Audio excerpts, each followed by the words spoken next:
summarize and energize us concerning the Ebony World opportunity. Our vision is clear. We have talked so much about our vision to attain Economic inclusion for all, to attain economic inclusion for everybody. Our mission, we have flogged it very well, to build extraordinary wealth from ordinary opportunities. To build extraordinary wealth from ordinary opportunities. Our core values, we have also looked at that seriously. Our people being on our number one asset, our system that supports us, and then trust that is the glue that holds all of us together. And then we have talked about our core ideology, which is democratic capitalism, being capital of the people, by the people, and for the people. And that leads us to our modus operandi, or operating model, which is what we call democratized capital, decentralized capital. We have decentralized the authority and power over capital back to the people. We gather the capital at the center, but the authority to use that capital is given back to the people. So that is why we give that capital back to the people, one as grants, and then two as unsecured, non-interest bearing loans. So we give you a loan and we leave you alone. And then, I believe this is probably the icing on the cake. We have just been revealed to our Bill of Rights, that we have rights. And as conscious, reasonable human beings, we want to exercise our rights. Okay? And it is in understanding these rights that we see the relevance of Ebony World to us as individuals, as a people, as a culture, and as a nation. Ebony World is a social network of entrepreneurs. Therefore, to thrive and to prosper among us, you must become entrepreneurial in your spirit. Entrepreneurs will be found in all walks of life.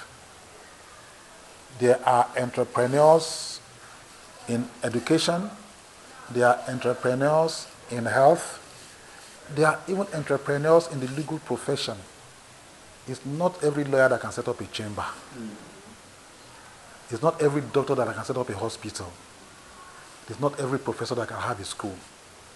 So, entrepreneurship is totally different. It's a spirit. Either you have it or you don't have it.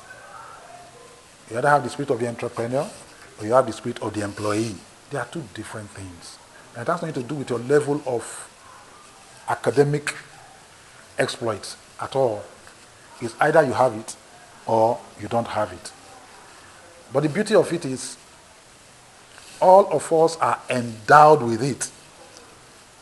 It's one of our rights that when God created us, He sent us into the garden, not as employees, as entrepreneurs, to manage it, to cultivate, to groom.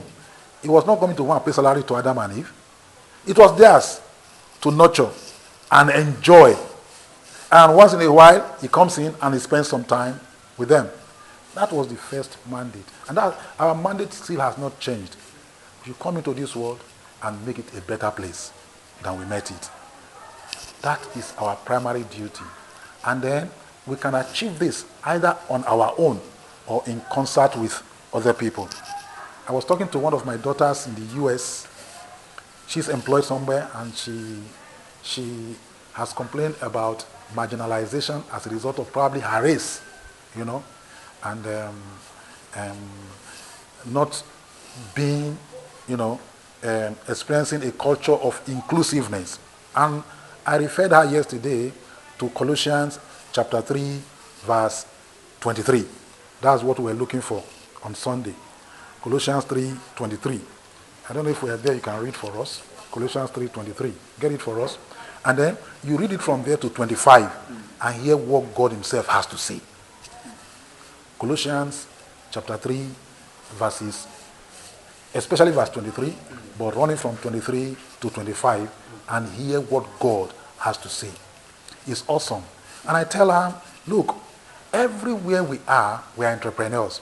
Whether you are in employment or you are standing on your own, you are actually working for yourself. Okay? And therefore, you are obligated to do nothing but the very, very best. The very, very best. Now you can read for us. Colossians chapter 3, verse 23. Verse 23. Yes. Whatever you do, work at it with all your heart, as though you were working for the Lord. Stop there. Did you hear that? Whatever you do, work at it with all your heart, as though you were working for the Lord himself, which indeed we are doing. That has been our core mandate from the foundation of the world. Whether you are in employment or you are an employer, we must work as unto the Lord. That is the work of the entrepreneur. So you can have the entrepreneur in the military. So everything you are doing, you are working to a higher standard. Verse 24 and 25. Okay. Remember that the Lord will give you as a reward what he has kept for his people. For Christ is the real master you serve. 25. And wrongdoers will be repaid for the wrong things they do, because God judges everyone by the same standard. He's not a respecter of persons. Thank you. He will reward you. He will reward you accordingly.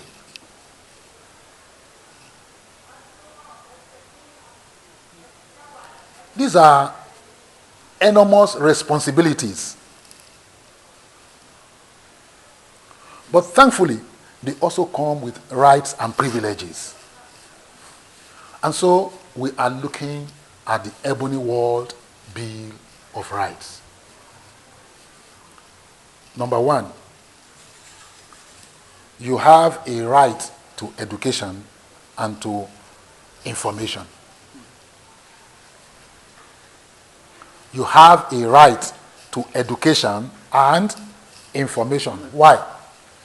Because the educated man is no longer fit to be enslaved. The uneducated will be perpetually enslaved. You have a right to information because without information there is deformation. Without information there can be no reformation. Without information there can be no transformation. Without a transformation, the revolution is in vain. It's your right.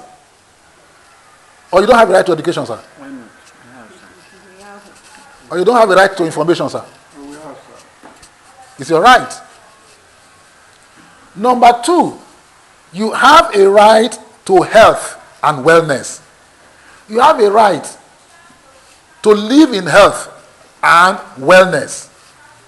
After all, health is the foundation of wealth. It is your right to be healthy. Is it not? It is your right to be delivered from any sickness. That's why Jesus Christ went about healing. That's why he said in another place, he said, I wish above all things that you may prosper and be in health, even as your soul prospereth. You have a right. It's your right. Or is anybody designed to be sick? No. Even those who were born handicapped, they have a right to health and wellness. You have a right. So, if you are still sick right now, if you are not well right now, it is an anomaly. Exercise your right. Live well. Eat well. You have a right to economic well-being. Number 3. You have a right to economic well-being. You have a right to determine your economic destiny. You have a right to accumulate money, accumulate wealth, and also to dispense wealth. You have the right. He said, I am the God that giveth the power to make wealth. It's your right. He has given it to you. So, if you are living suboptimal, you are not enjoying the economic condition that is due for a prince. It is an anomaly, and you must get up and address it. It's your right. Number 4, you have a right to conscience. You have a right to act according to the dictates of your conscience.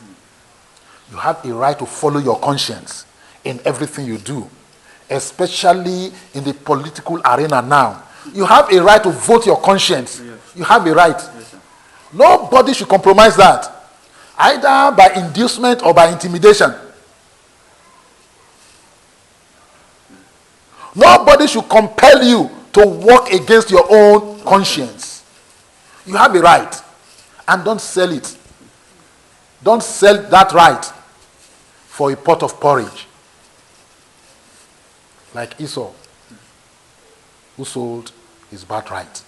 You have a right. It is your right to be economically empowered.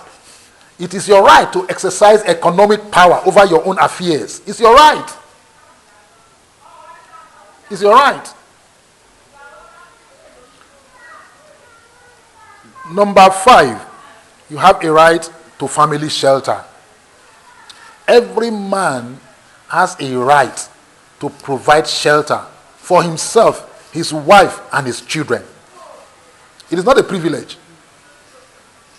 You have a right to own the roof that covers your wife and your children. You have the right to own it. If you don't have it, you are neglecting your right. You are sleeping on your right.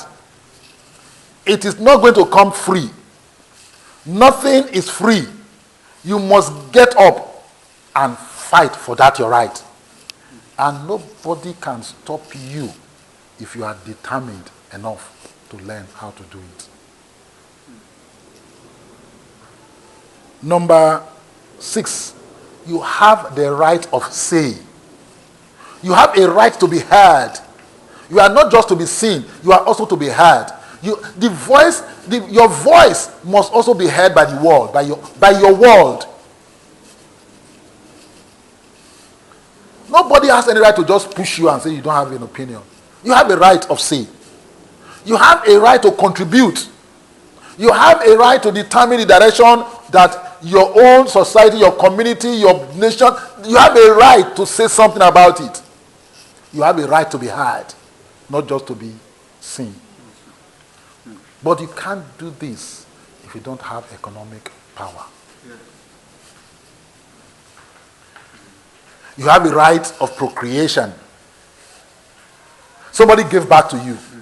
You also have a right to give birth to your own children. How come you are 40, you are not yet married? How come you are 50, you are still thinking of how to get married? When will you begin your own journey of procreation? It's your right. And a God-given right at that. He said, go and what? Multiply and replenish the world. That's what he said. It is your right. It is your right. But many cannot exercise that right now. Why? They do not have the economic power. You don't have the economic power. It's your right. It's your right. You must get up. Stand up. Dress up. Show up. And begin to exercise your right. Number 8, you have a right to your own spirituality. Nobody has any right cajoling you, compelling you against your better judgment to follow any doctrine, any religion, any God whatsoever that you have not freely chosen. You have a right to your spirituality. Oh, yes.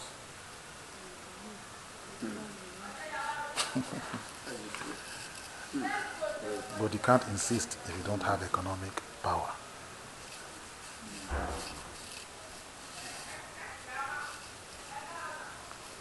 Number 9, you have a right to personal dignity. Hello? Aye. You have a right to be treated as a human being. You have a right to be proud of who you are. You have a right to display your God-given characteristics, physical. You have a right to be black and be proud. You have a right to be short or tall and be proud. You have a right to be fat or slim and be proud. You have a right to be respected as a human being.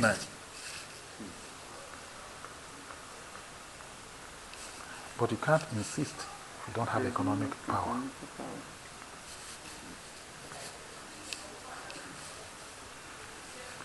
Number 10, you have a right to live in peace and have peaceful enjoyment of the privileges that God has given you. You have a right to live in peace with your family.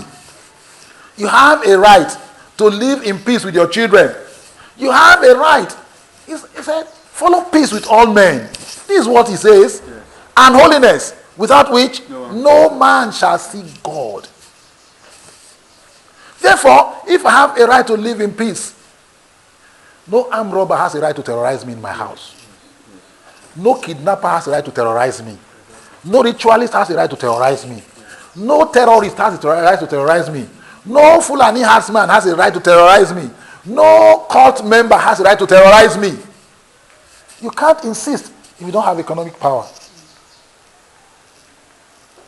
Because it is not by word. It is by what? Action. Action. Do you have the economic power to put in place those things that ensure that this right to live in peace is guaranteed? Otherwise, they are going to make sure that you live in chaos, you die in chaos, and they will ask you to go and rest in peace. Before I rest in peace, let me live in peace. Without economic power, you can't demand it.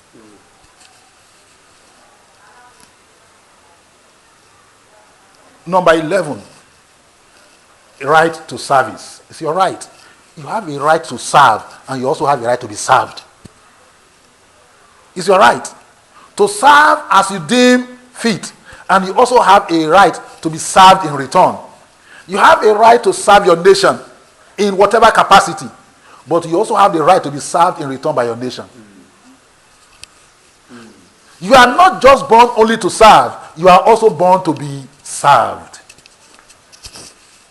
So why do men live all their life serving, and they die in servitude. You also have a right to be served. Today, you are only told your right to serve. You have a right to serve. You have a right to serve. Serve who? If I'm serving, then somebody is being served. Don't I also have a right to be served? How come, even when I've worked for 35, 40 years, I'm not even allowed to live in retirement in peace? I can't enjoy it. Why? Because my pensions are not coming. I have to die on the queue just to enjoy what is my right. I have a right to serve. I have served. I also have a right to be served. But the problem now is that with or without economic power, people will allow you to exercise your right to serve. But when it comes to exercising the right to be served, they will ask you, who are you? Without economic power, you can't demand it. Number 12, I have a right to think. Or will they arrest me for thinking? Never. Sir, no. Then why are you not thinking? What is stopping you from thinking? What is stopping you from dreaming? What is stopping you from visioning? It's your right. You have a right to think and believe anything. You have a right to think anything. You can have a right to think that you are the Queen of England even though you are a man. Oh, you have a right. Nobody will arrest you for that. You have a right to imagine. Thinking is the power of imagination. You have the right to imagine that you are the president of this country. Nobody will arrest you for that. So why are you not thinking big and thinking big things about yourself? It's your right. As a man thinks in his heart, change your thoughts and you change your life. You have that right. The majority are just not thinking. That's even the problem. They are not thinking. They can't think. Why? Thinking appears to be the hardest task, the hardest job. But it's your right to think. It's your right to redesign your life in your thought. In the thought of your mind, you can be anything you want to be. If you cannot even begin to think and imagine, what else can you do? However, no matter how much you think, your thoughts are fantasies if you don't back it up with economic power.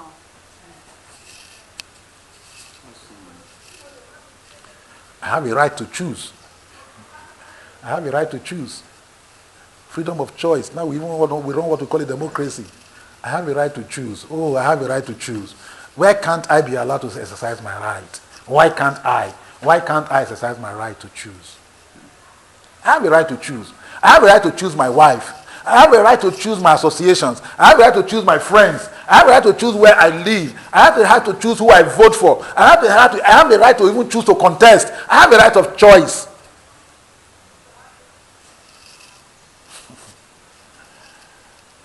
But if you don't have economic power, you can't exercise that right too. Do we know that? Because he who pays the piper dictates the tune. I have a right, and you are sleeping. Without economic power, you cannot choose. I'm sorry. Others will choose for you. In fact, they will even choose your wife for you. They will choose the school your children can go to. In fact, they will even choose how far you can go in life. Choose your destiny. They will choose your destiny for you because you don't have the economic power. You have a right to choose, that is true. But can you freely choose?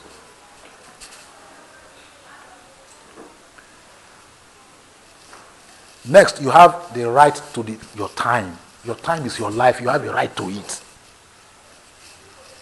You have a right to be the governor of your time. You have a right to determine when you sleep and when you wake. You have the right to even choose to leave your house or not to leave. But how many of us can exercise that right?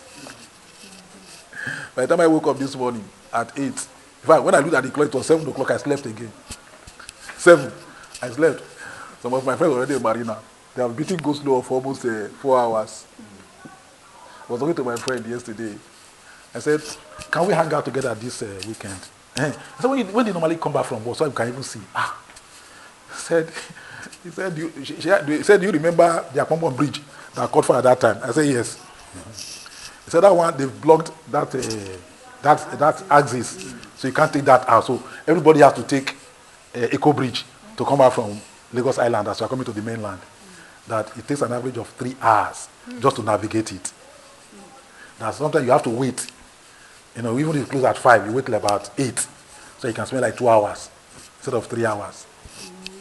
That is when you normally get home maybe around 9 at the very earliest. But normal time of getting home is 10. Likewise, in the morning, you have to get up quickly so that you can also beat it as you're going back again. 7 o'clock, me, I'm still sleeping. 7 o'clock, he must have, because he has to resume by 8. So he must have finished the bridge by 7 o'clock. So you can find where to park. Because if you also don't get there in time, you won't find parking space. My wonderful friend is over 60. We started working more than 40 years ago. Thereabout. We started working. And he's still in that rat race. He can't choose. And I say, okay, great. How about us meeting on Saturday? Saturday, I have to go and teach. Remember, I'm teaching something. I say, that's true. Yeah, so we are there till 8, 9 in the evening on Saturday, I say about Sunday. I rush to church. From church, I go back to go and teach Jehovah. Yes. They are laughing. Wow. Yeah, I said, are you not tired? I said, tired of what? Are you not tired of this rat race? He doesn't even understand what rat race meant. I said, no. Yeah, you were here when I was talking to him. You were sitting down here now. Hey, come on. Well, I'm at 60. When are we going to begin to... He said he's no longer looking for money, this is retirement. No, I don't understand. But when are you not going to begin to affect generations? That is the purpose for your being. It's your purpose just to rise up, run to Lagos and come back. For 40 years. That one is enough. You have served. Can you also take a back seat and be served? A right to his time. But you cannot exercise this right if you don't have economic power.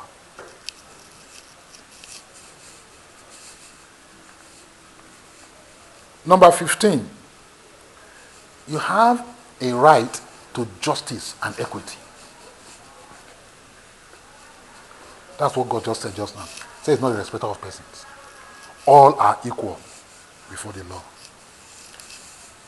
That's what the rich men know. If you're a poor man, you come before the law.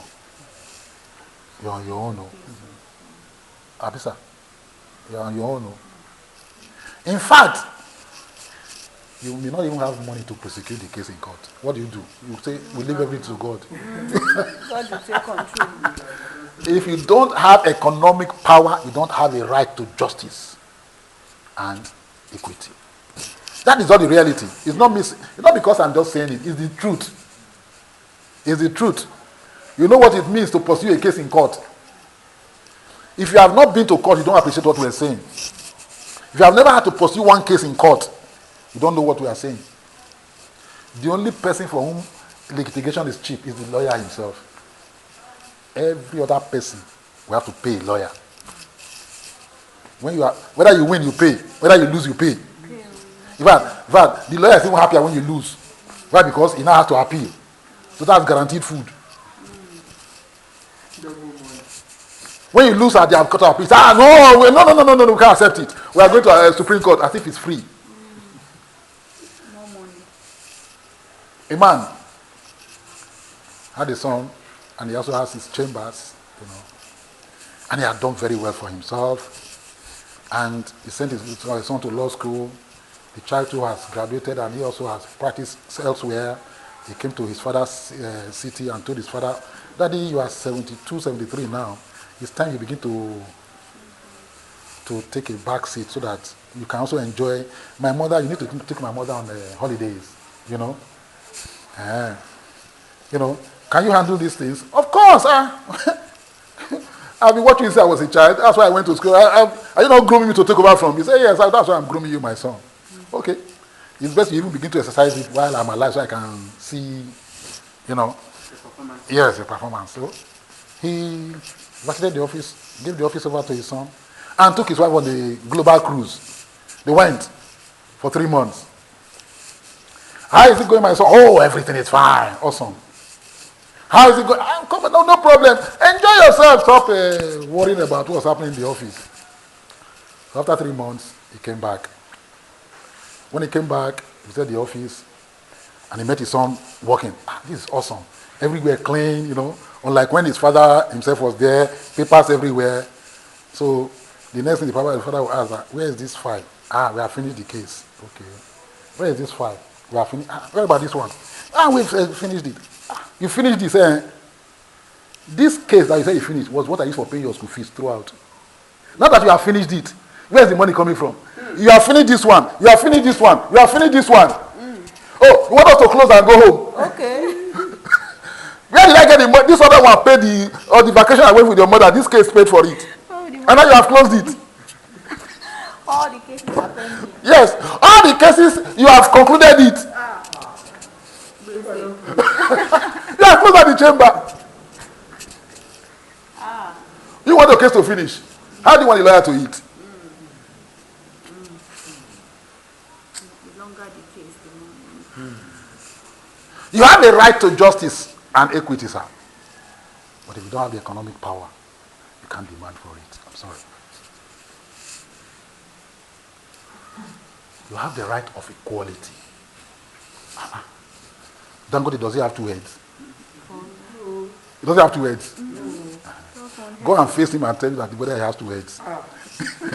Then you will know that 1 head is made bigger than 1,000 heads. It's economic power. Sir, all else are not equal, but they're supposed to be equal. You can't scream that if you don't have economic power. That's why they will ask you, who are you? And you will not be vexing. You will not be, yeah, you don't have anything. You say that it's asking me who I am. No, but even then, who are you really? No, who are you going? Who are you? Nothing there. You're just going Harley. You're just screaming. Number 17, you have a right to build leverage. You have a right to build leverage. Because if you don't build leverage, you will labor until you die. Hello? You were part of somebody's leverage. You also have a right to do what? To build leverage. If you don't build leverage, the day you die, you'll still be working. In fact, you die on top work. Leverage is your right to build your own network, your own influence, to exercise dominion, leverage people, leverage economics, leverage technology, leverage everything blank. That is living. Until you begin to leverage, you are not living. You are just doing what? You are just surviving. You cannot thrive unless you can leverage.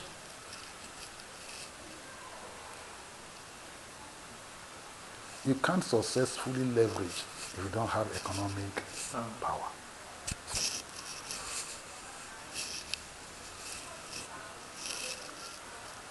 Finally, number 18, right to natural resources. You have every right over every natural resource that God has given to you. both in your body and in your land. It is not an error, mistake, that you were born in this place to exercise authority over the earth that God has given to you and everything in it. So you have the first right over the natural resources that surround you. Be it gold, be it oil, be it iron, be it carbon, be it gas, be it silver, whatever it is. That is why God brought you into this world through that. So that he said, everywhere the sole of your feet will step on. What does he say? You possess it. He said you possess it. Possessing it means possessing the land and everything in it.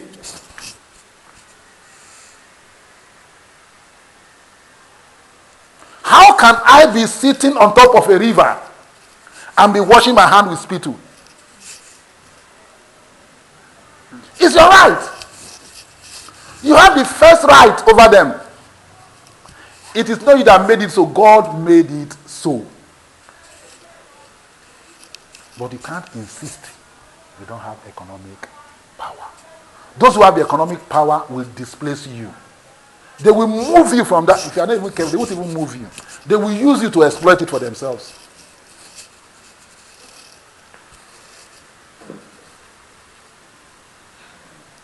These 18 rights form the Ebony World Bill of Rights.